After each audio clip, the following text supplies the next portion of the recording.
오늘은 소명을 통한 하나님의 뜻이라는 주제로 말씀 나누도록 하겠습니다. 요즘에 제가 책을 좀 더 읽고 있습니다. 그 책을 읽는 것을 참 좋아했는데요. 그동안 많이 못 읽다가 요즘에 책을 닥치는 대로 주시는 대로 계속 읽고 있습니다. 저에게 책을 주시는 분들 몇 분 계시고요. 그리고 제가 신방하러 갈 때에 집에 꽂아 있는 것도 제가 빌려서 가져가곤 합니다. 그리고 또 온라인으로 이렇게 해가지고 이 아이패드로 볼 수 있는 그런 시대에 살고 있어서 요즘에는 그것으로 설교에 관련된 신앙서적도 보기도 하지만 소설도 읽고 있고요. 저에게 여러 가지 자양분을 주는 것 같습니다. 이런 책을 읽을 때마다 부르심에 대한 이야기가 많이 나와 있는 것을 보게 됩니다. 하나님의 부르심. 그러면서 질문을 하게 됩니다. 하나님이 나에게 소명을 주셨는데 그 소명이 구체적으로 무엇일까? 라는 그런 질문을 하게 됩니다. 제가 20여 년 전에, 정확히 21년 전에 신학대학원에 들어갔었습니다. 그때에도 저에게 이 질문을 하였습니다. 하나님이 나에게 주신 소명이 무엇일까? 나는 무엇이 되는 것으로 부르심을 받았는가? 목사가 되는 것인가? 선교사가 되는 것인가? 어떤 일을 할 때에 하나님이 기뻐하실까? 고민하고 스스로에게 질문해 보았습니다. 여러분, 이미 목사도 되었습니다. 그리고 선교사도 되어봤습니다. 그런데도 20여 년이 지난 후인데도 이 질문을 계속 하게 됩니다. 하나님은 나를 무엇으로 부르셨는가? 어떤 소명을 나에게 주시는가? 라는 질문입니다. 하나님께서 어떤 소명을 여러분에게도 주셨습니까? 라는 질문을 드리고 싶습니다. 이 소명에 대한 이야기를 하고자 하는데요. 아까 말씀드린 20여 년 전에 신학교에 들어갔을 때 저는 꿈에 부풀어 있었습니다. 좀 마음이 들떠 있었습니다. 신학교에 들어가면 저의 신앙생활이 업그레이드 되는 줄로 알았습니다. 신학교에 들어가면은 목사님들처럼 성경을 볼 수 있는 눈이 생기겠구나 그런 생각도 있었습니다. 신학교에 가면은 제가 찬양을 할 때에 높은 음에 못 올라갈 때가 많이 있습니다. 레까지밖에 못 올라갔었는데 미, 파까지 올라가는 그러한 기술을 가르쳐 주지는 않을까. 그래서 제가 찬양할 때 많은 분들이 은혜를 받지 않을까. 그러한 생각도 하게 되었습니다. 기도를 잘 못했는데 졸업할 때쯤 되면 한 3년, 4년 지나고 나면 기도도 청산유수처럼 잘 할 수 있지 않을까. 그러한 생각을 하고 신학교에 가게 되었습니다. 신학교에 들어가서 첫 번째 들었던 클래스에서 제가 차분해지는 것을 경험하게 되었습니다. 신학대학원에 들어가면 모든 학생이 들어야 하는 과목이 있었는데요. 첫 번째 과목이 Vocation이라는 과목이었습니다. Vocation of Ministry, 소명에 관한 그러한 클래스였습니다.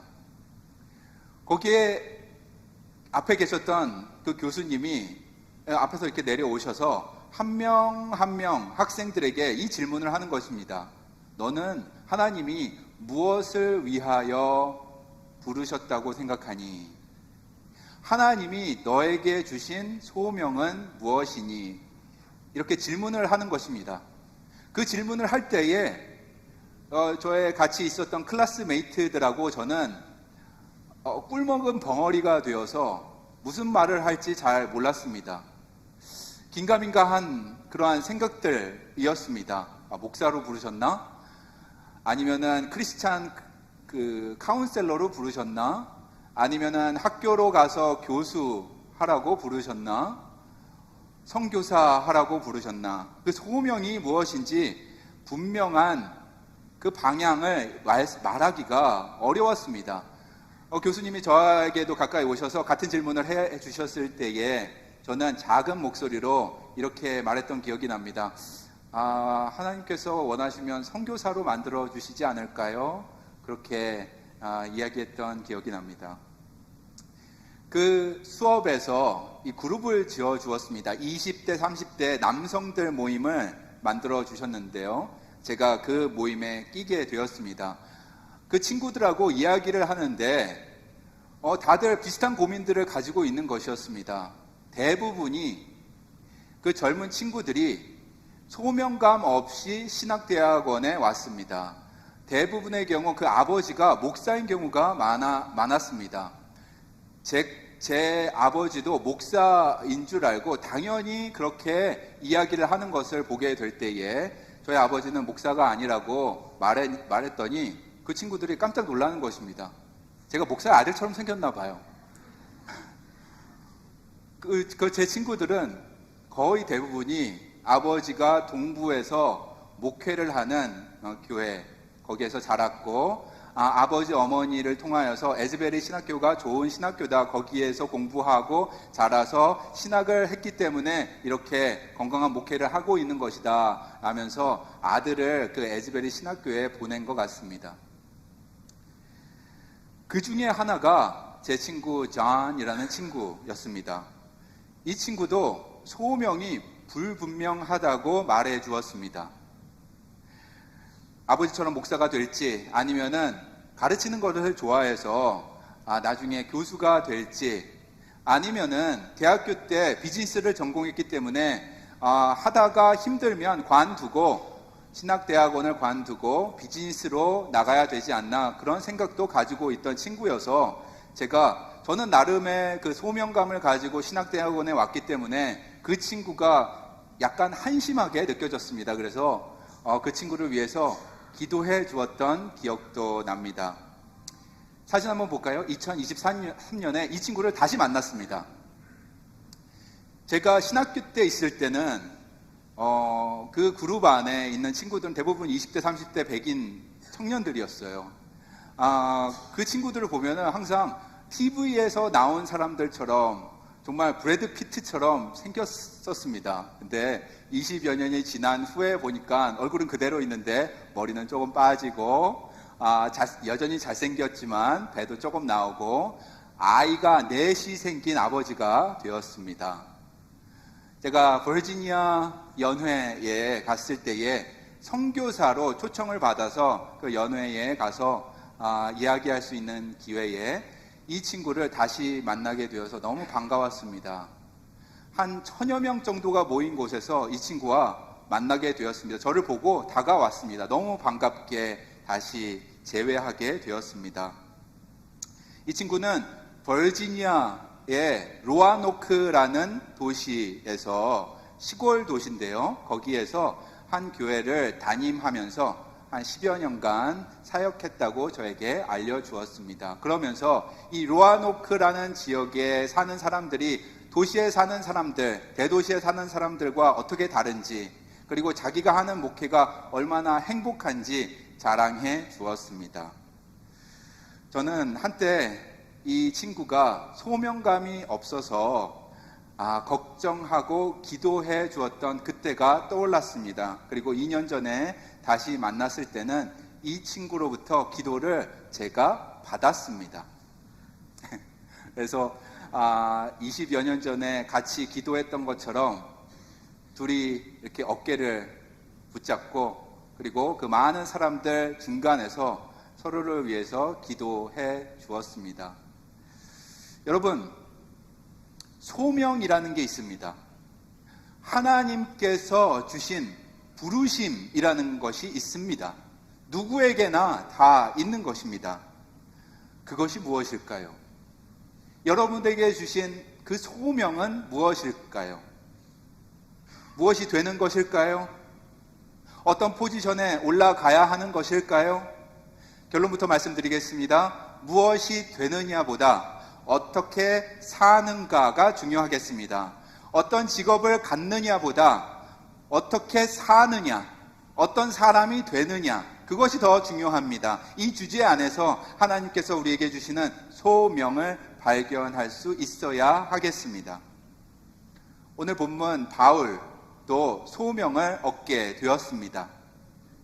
그는 원래 바리새인으로 태어나서 당시에 유명했던 율법학자였던 가말리엘로부터 사사를 받았기 때문에 그 길이 정도인 줄 알았습니다. 종교 지도자가 되어서 다른 사람들을 가르치는 것, 율법을 가르치는 율법학자가 되는 것이 길인 줄 알았습니다. 그리고 그렇게 살았습니다. 그러다가 예수님을 따르는 사람들을 이단이라고 칭하고 그들을 박해하고 죽이기까지 앞장섰던 사람이 바울이었습니다. 그런데 이 사람에게도 예수님이 찾아와 주셨습니다.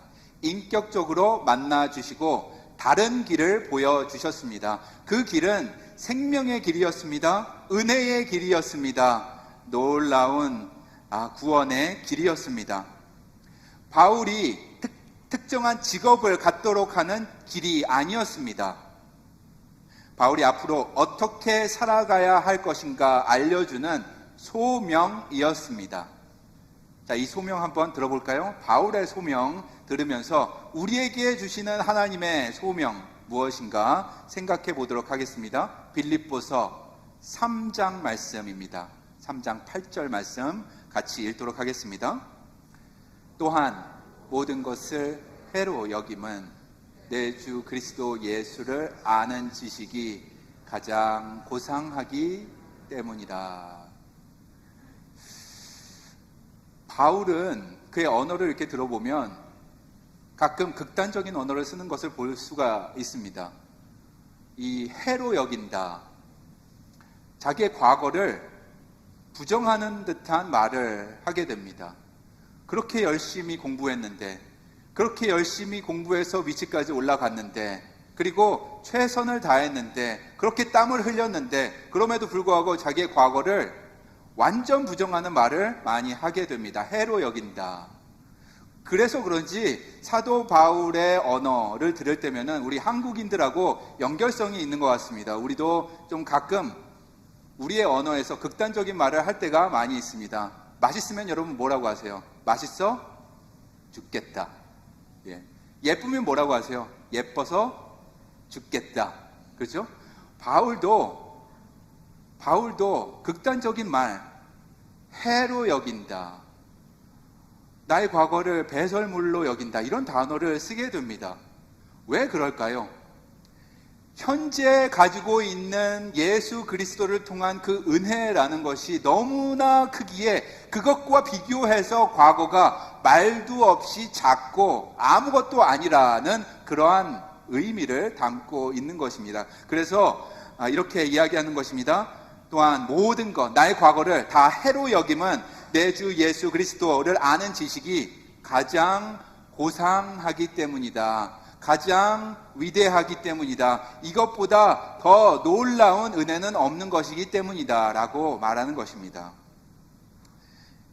여기서 안다라고 하는 말은요, 원어로 보니까는 그노시스라는 단어입니다. 그노시스, 안다, 알아간다 라는 뜻입니다.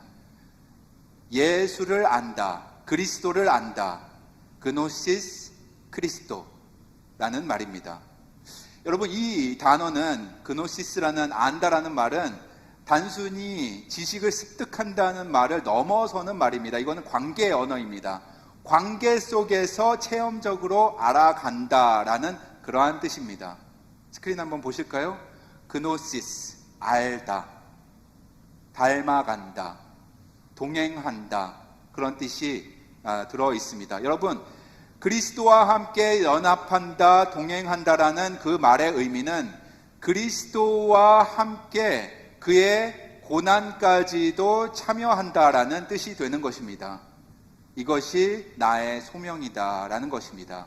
그노시스 그리스도, 그리스도를 안다, 알아간다.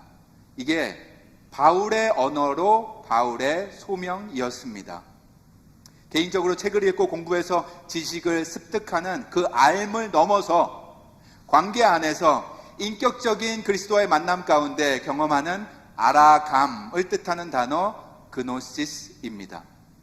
그러므로 사도 바울의 소명은 한마디로 이것이었습니다. 그노시스 크리스도, 그리스도를 알아가는 것입니다. 여러분, 소명이 있고요. 소명은 부르심입니다. 컬링이죠. C로 시작합니다. 다른 C로 시작하는 게 이 세상 용어가 있습니다. 소명은 신앙 용어고 세상 용어로는 C로 시작하는 게 뭐가 있을까요? 직업이 있습니다. 커리어가 있습니다. 사랑하는 성도님 여러분, 이 커리어, 직업을 소명이 안고 가야 하겠습니다. 그게 어떤 직업이든지 소명이 안고 가야 하겠습니다. 바울도 생각해보면 여러 가지 직업을 가지고 있었습니다. 어떤 직업이 있었나요? 선교사로서 직업도 있었습니다. 안디옥 교회에서 파송받아 재정적인 지원을 받아서 선교사로 이곳저곳을 돌아다니면서 복음을 전했습니다. 선교사라는 직업. 또 다른 직업도 있었습니다. 교회를 세웠기 때문에 목회자로 서게 되었습니다. 개척을 하면서 교회의 목회자로 서게 되었습니다. 목회자란 직업도 생겼습니다. 그리고 생계를 유지하기 위해서 텐트 메이킹도 하였습니다. 장막을 치고 장막을 만들고 파는 그러한 일도 하면서 생계를 유지했기 때문에 텐트 메이커로서 직업도 가지고 있었습니다. 그리고 또 하나의 직업, 저술가로서의 직업도 가지고 있었습니다. 많은 글을 남겼습니다. 그 글 중에 많은 부분이 서신이었고 성경에 들어가게 되었습니다. 저술가였고 목회자였고 선교사였고 텐트 메이커였었는데 이 모든 것을 아우르는 소명이라는 것이 있었습니다. 이 모든 것을 끌고 가는 한 가지 방향성이 있었던 것입니다. 그것을 예수님으로부터 받았습니다. 그노시스 크리스토, 예수를 알다, 예수를 닮아가다, 예수와 연합하다, 예수의 고난까지도 참여한다. 그동안은 나의 고난인 줄 알았는데 예수님의 고난, 그것에 내가 참여한다는 것입니다. 참여하고 함께한다. 저는 요즘에 운전 연습을 가르쳐주고 있습니다. 제 딸 아이가, 첫 번째 딸 아이가 고등학교 시니어로 올라가고 또 운전을 너무나 배우고 싶어 해서 제가 저녁마다 조금씩 가르쳐주고 있습니다. 그런데 제가 이런 말을 많이 하게 되더라고요. 어떤 말을 많이 할까요? 두 가지 말인데요. 첫 번째는 slow down, slow down 이라는 말을 많이 하게 되고, 두 번째는 뭐죠? 앞에 봐, 앞에 봐 라는 말을 많이 하게 됩니다. 제가 패신저 시트에 앉아가지고 이 말을 너무나 많이 해서 그런지 제 딸 아이의 오른쪽 귀가 얼얼할 것 같습니다. 그런데 톤이 조금씩 바뀌더라고요.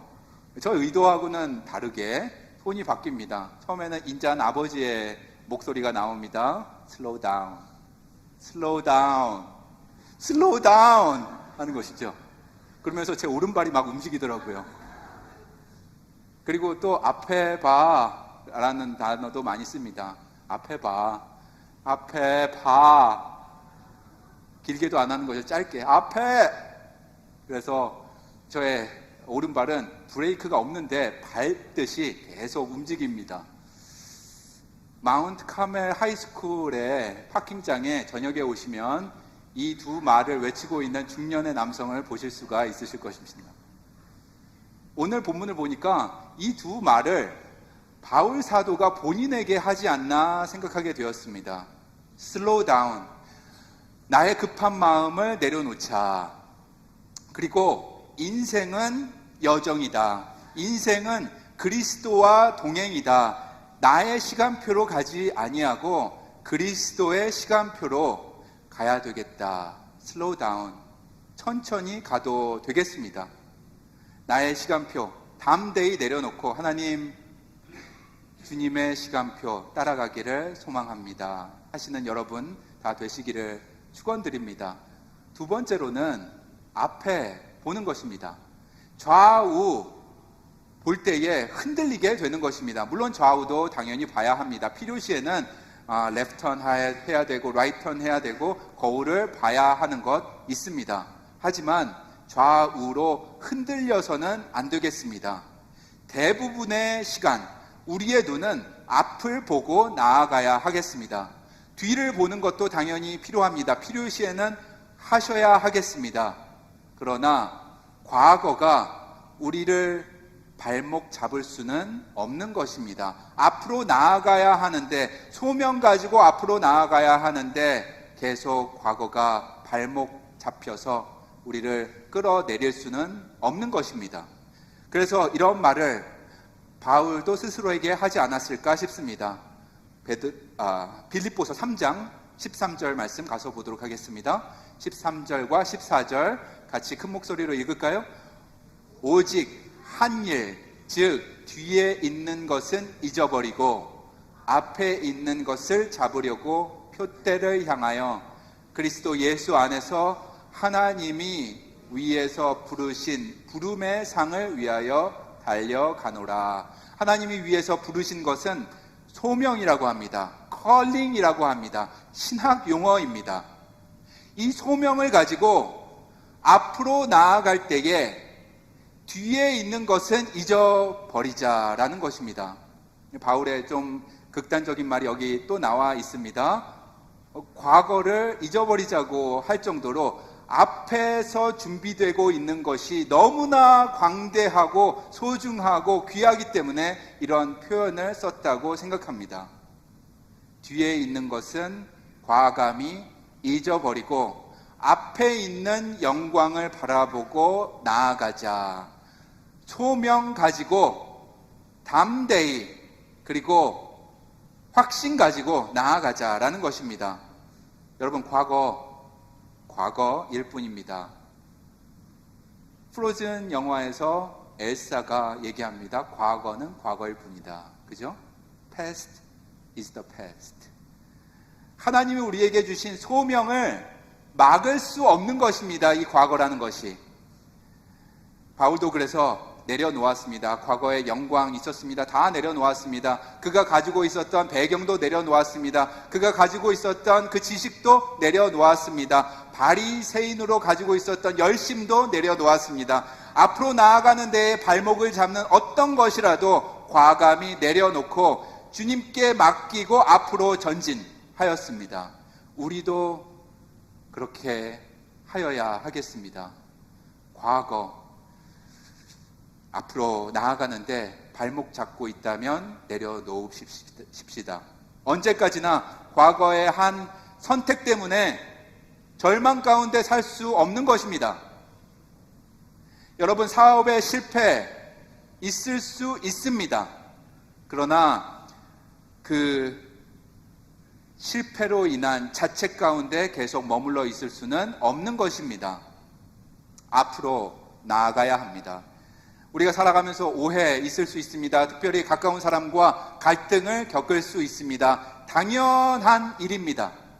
그러나 이 당연한 일들로 마음을 다치고 마음이 상하고 상처를 주고 해서 교회에 안 나오는 일이 있어서는 안 되겠습니다. 예수를 등지고 사는 우를 범하며 살 수는 없는 것입니다. 다시 돌아와야 하겠습니다.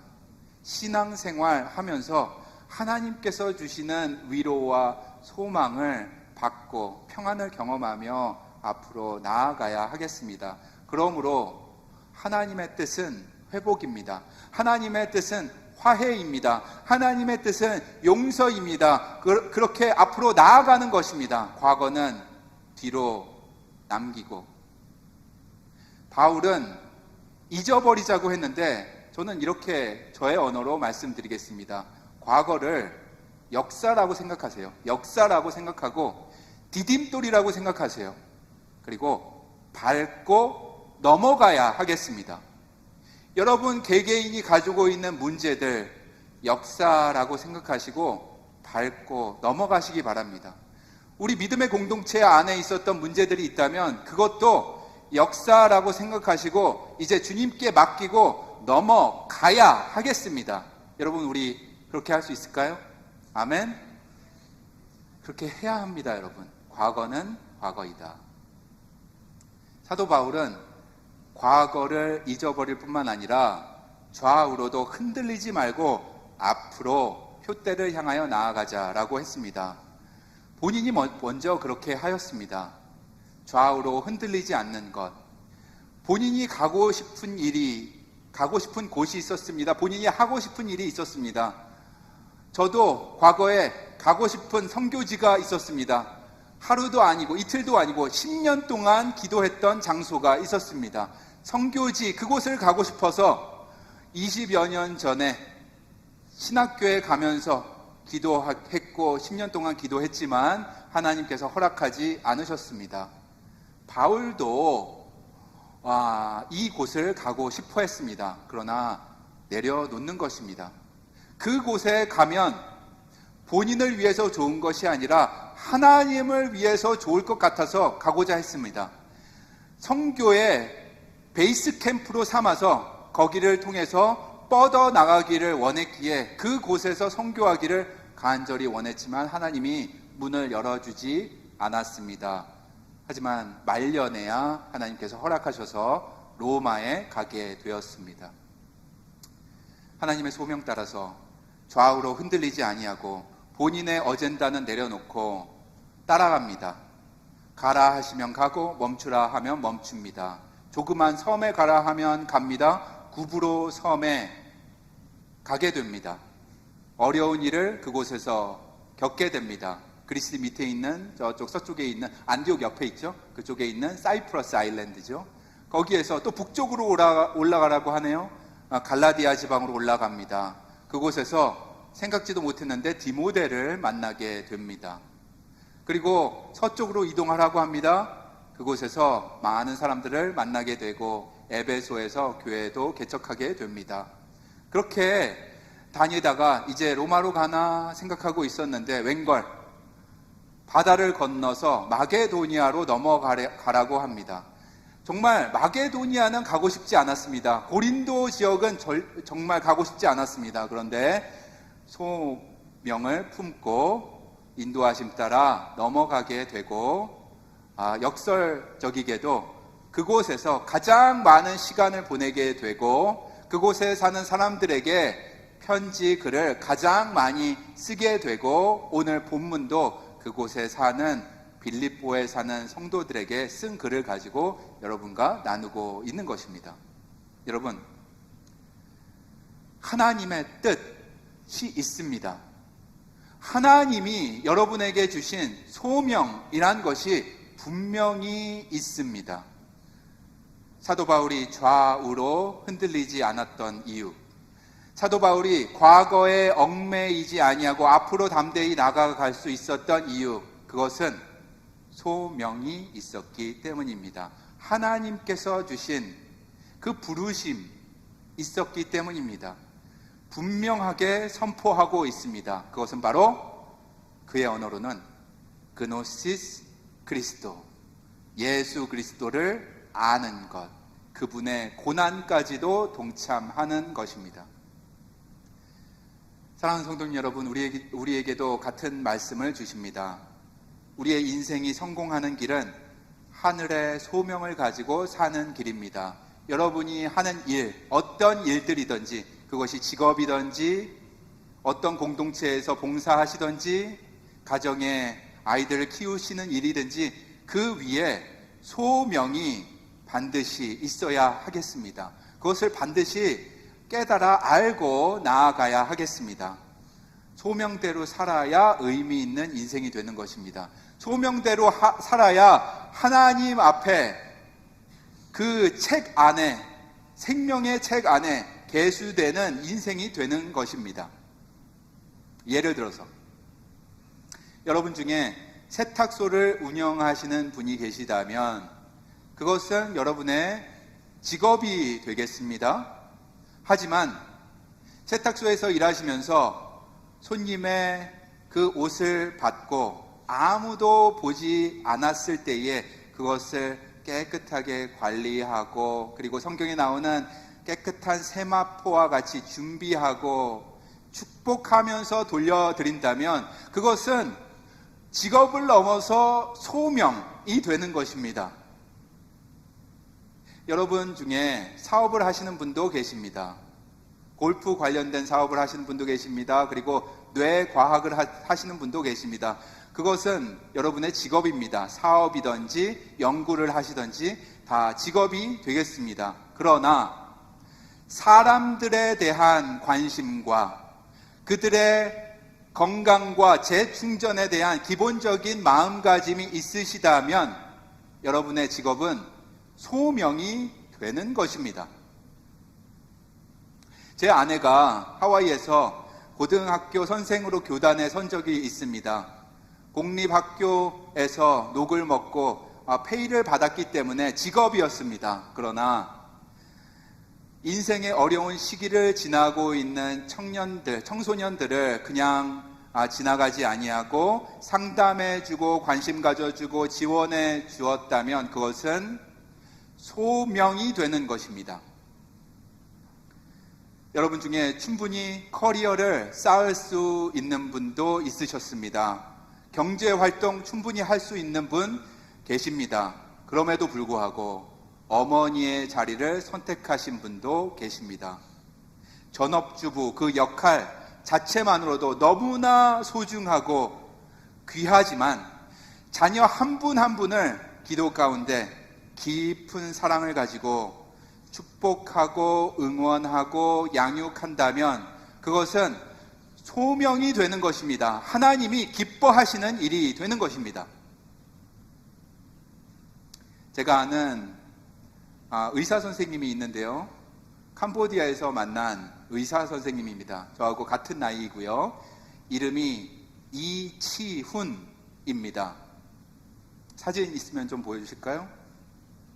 캄보디아 중간에 있는 의사 선생님입니다. 아이가 둘이 있어서 저하고도 비슷한 또래의 아이들이고 나이도 같고 해서 같이 만나곤 했습니다. 먹는 것도 좋아하고 특별히 더운 나라에서 있어서 그런지 아이스 아메리카노를 너무나 좋아했기에 만날 때마다 아이스 아메리카노를 시켰습니다. 둘 다 가난한데 먼저 내겠다고 옥신각신 한 적이 한두 번이 아닙니다. 병원에서 진료하면서 가족들을 부양하기 때문에 의사는 이치훈 이 의사 선생님에게는 직업입니다. 그러나 이분 앞에 나오는 현지인들의 어떤 향기가 있습니다. 냄새가 있습니다. 그 냄새에 한 번도 얼굴을 찡그리지 않습니다. 그리고 자기 방에 진료를 받기 위해서 들어오는 현지인들을 밝은 얼굴로 맞이합니다. 어떻게 저럴 수가 있을까? 저도 묻기도 하고 이 친구를 통해서 배우게 되었습니다. 그리고 현지인들 한 명 한 명을 케어합니다. 그 가족들에게 관심을 줍니다. 어떻게 지내냐고 묻기도 합니다. 그리고 진료를 받고 나가는 그 현지인 손을 잡고 꼭 기도를 해줍니다. 이 의사 선생님에게는 직업이 이 차원을 넘어서 소명이 되는 것입니다. 여러분, 소명이라는 것이 구체적으로 이런 것입니다. 우리 모두가 하나님의 지음을 받은 자들이기 때문에 하나님께서 주시는 소명 가지고 살아야 마땅한 것입니다. 하나님께서 부르셨습니다. 그 하나님의 부르심을 깨달아 알고 그것대로 살아야 하는 것입니다. 이 소명의식이 바울에게는 그노시스 크라이스트였던 것입니다. 세상 어떤 직업보다 고귀한 것, 세상의 어떤 도덕이나 삶의 윤리보다 높은 차원의 그것, 모든 직업, 모든 커리어, 모든 진로, 모든 인생을 커버하는 그것이 바로 하나님이 주시는 소명입니다. 그노시스 그리스도와 연합되고 그리스도와 동행하고 그리스도의 고난까지도 기꺼이 동참하기를 원합니다. 이 기도를 한, 이 신앙 고백을 한 사도 바울처럼 나아가는 여러분과 제가 되기를 간절히 소망합니다. 마지막으로 14절 읽고 마칠 텐데요. 14절에 우리에게 주는 큰 위로가 있습니다. 그노시스 크리스토로 사는 사람들이 마지막에 얻게 되는 상이 있다는 것을 알려주고 있습니다. 우리 큰 목소리로 같이 읽도록 하겠습니다. 빌립보서 3장 14절입니다. 표대를 향하여 그리스도 예수 안에서 하나님이 위에서 부르신 부르심의 상을 위하여 달려가노라. 하나님이 위에서 부르신 그 뜻이 있습니다. 소명이라고 했습니다. calling. 그것이 있습니다. 그것을 붙잡고 앞으로 나아갈 때에 우리에게 주시는 상이 준비되어 있다라고 바울이 선포하고 있습니다. 이 부분을 좀 더 우리에게 자세히 알려주고 있는 부분이 디모데 후서에 나와 있는데요. 디모데 후서 4장 7절 읽도록 하겠습니다. 시작. 나는 선한 싸움을 싸우고 나의 달려갈 길을 마치고 믿음을 지켰으니 이제 후로는 나를 위하여 의의 면류관이 예비되었으므로. 여러분, 구체적으로 이것이 예비되어 있습니다. 그날에 의의 면류관을 얻게 될 것입니다. 그노시스 크라이스트 하고 오늘을 살고 내일을 살고 예수 그리스도를 보실 그날까지 사실 때에 종국에 얻게 되는 것은 의의 면류관일 것이다 선포하고 있습니다. 하나님의 나라에 영광으로 참여하게 될 것이다. 구원의 그 온전한 완성이 이루어질 것이다. 예수 그리스도와 연합이라는 것이 온전해질 것이다. 그 날이 올 것이다. 그 날에 의의 면류관이 예비될 것이다 라는 것입니다. 사랑하는 성도님 여러분, 오늘 사도 바울의 이 고백, 그가 가졌던 소명을 듣고 우리도 하나님이 우리에게 주신 소명 무엇인가 다시 한번 깨닫고 나아갑니다. 그것은 바울의 언어로는 예수와 동행하는 것, 예수의 고난까지도 참여하는 것, 예수를 아는 것입니다. 직업, 귀천 없습니다. 연봉도 중요하지 않습니다.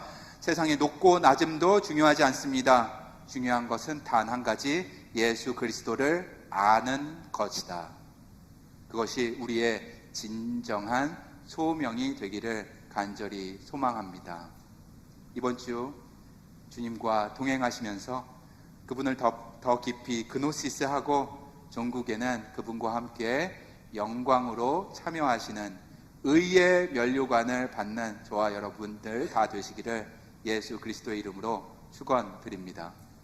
기도하시겠습니다. 사랑과 은혜가 풍성하신 하나님, 주님 더 알기 원합니다. 주님 더 닮기 원합니다. 주님과 동행하고 연합하고 고난까지도 참여하기를 원합니다.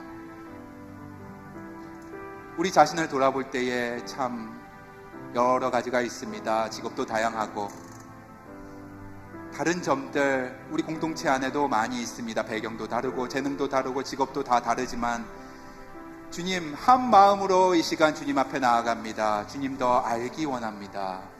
그노시스 크리스도 하기를 원합니다. 하나님의 뜻, 예수 그리스도를 통해 우리 삶 가운데 이루어 주시옵소서. 주님이 주시는 소명 감사합니다. 의의 면류관이 있는 영광의 그날을 기다리며 귀하신 우리 주 예수 그리스도의 이름으로 기도합니다. 아멘.